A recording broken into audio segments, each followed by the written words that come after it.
इस नमाज को बुजुर्गान दिन ने तो सिर्फ एक रात या तो 3 रातें अदा करने के लिए कहा है, लेकिन हम गुनहगार बंदे हैं, हमारे पास उन बुजुर्गान दिन जैसा ईमान और तकवा नहीं है। इसीलिए इस नमाज को लगातार 7 दिन अदा कर लेनी है। इंशाअल्लाह इन 7 दिनों में ही आपका काम बन जाएगा। बस अल्लाह सुब्हानहू ताला की ज़ात पर कामिल यकीन करते हुए खुलूस दिल के साथ इस नमाज को अदा करनी है, और फिर देखें कि आपको जो नामुमकिन लग रहा था वो अल्लाह तबारक व ताला ने कितना आसान बना दिया। आप खुद हैरान रह जाएंगे। तो अगर आप भी इस नमाज को अदा करने वाले हैं और अपने अमल की कामयाबी के लिए दुआ गो हैं तो कमेंट बॉक्स में अपना नाम लिख देना, या तो सिर्फ 1 मरतबा आमीन टाइप कर देना। इंशाअल्लाह आप सबकी कामयाबी की दुआ की जाएगी। तो इस नमाज का तरीका कुछ इस तरह है। तो ये 4 रकात नवाफिल सलातुल हाजत की नमाज 2-2 रकात से अदा करनी है, एक साथ 4 रकात से अदा नहीं करनी। आपकी जो भी मुश्किल नामुमकिन हाजत है उसको दिल में रखते हुए नमाज की नीयत इस तरह करनी है कि नीयत करता हूँ मैं या नीयत करती हूँ मैं 2 रकात नवाफिल सलातुल हाजत नमाज की वास्ते अल्लाह तबारक व ताला के मुँह मेरा काबा शरीफ की तरफ, अल्लाहु अकबर। अब इस नमाज की पहली रकात में सूरह फातिहा पढ़ लेने के बाद सूरह इखलास यानी कुल वल्लाहु शरीफ को 41 मरतबा यानी 41 मरतबा पढ़नी है। अब सूरह इखलास को हर बार बिस्मिल्लाह शरीफ के साथ ही पढ़नी है, और फिर रुकू और सजदा करने के बाद दूसरी रकात में सूरह फातिहा के बाद सूरह इखलास 31 मरतबा यानी 31 मरतबा पढ़नी है, और फिर रुकू सजदा और अत्तहियात के बाद आम नमाज की तरह नमाज अदा कर लेनी है। अब आपको फिर से 2 रकात नवाफिल सलातुल हाजत नमाज की नीयत करनी है जैसे आपने पहले की थी। अब ये दूसरी 2 रकात नवाफिल नमाज की पहली रकात में सूरह फातिहा के बाद सूरह इखलास 21 मरतबा यानी 21 मरतबा पढ़नी है, और फिर रुकू सजदा करने के बाद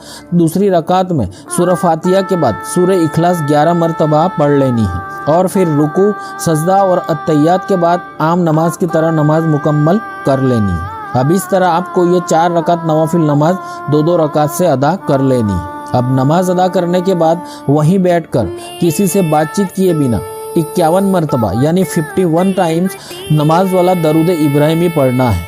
अगर ये दरूद पाक किसी को ज़ुबानी याद ना हो तो किसी पंसूरा में देख कर पढ़ ले, और फिर फ़ौरन सजदे में सर रख कर या अल्लाह या अल्लाह या अल्लाह 100 मरतबा पढ़ना है। अब सजदे में या अल्लाह दिल की गहराई के साथ पढ़ना है जैसे आप अल्लाह से अपनी हाजत का सवाल कर रहे, और फिर चाहे तो सजदे में सर रख कर या तो बैठकर अपने दोनों हाथों को आसमान की तरफ उठाकर आप जो भी दुआ मांगना चाहते हैं वो दुआ मांगे, लेकिन सिर्फ एक हाजत के लिए ही दुआ मांगनी है। कम से कम 5 से 10 मिनट तक लाजमी दुआ मांगनी है, हो सके तो रो रो कर दुआ मांगे। अब आपकी ये दुआ इतनी ताकतवर होगी जो अल्लाह के अर्श को हिलाकर रख देगी। तो अगर आपने इस तरह ये नमाज का अमल कर लिया तो फिर इंशाअल्लाह उसी वक्त आपकी ये दुआ अल्लाह की बारगाह में कबूल हो जाएगी। ये गारंटेड जलाली नमाज का अमल, ये कोई ऐसा वैसा आम वजीफ़ा नहीं है, बहुत ही पावरफुल तासीर का अमल है। तो एक बार फिर कह रहा हूँ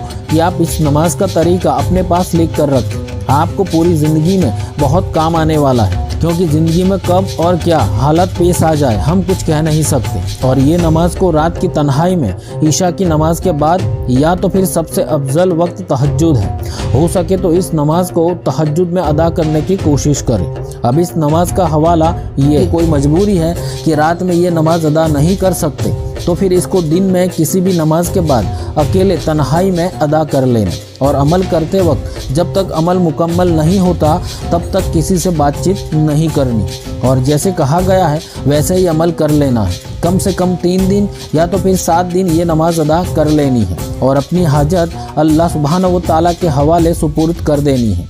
वो आपको इन 7 दिनों में या तो फिर कुछ ही दिनों में वो ज़रूर अता कर देगा। तो आज का ये अमल एक नमाज सलातुल हाजत की 4 रकात नवाफिल नमाज का अमल है।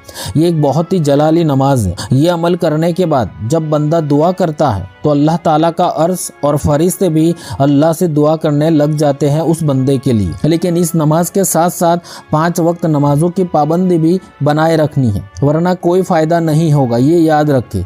तो अगर आपका कोई सवाल है तो कमेंट करके ज़रूर बताएं।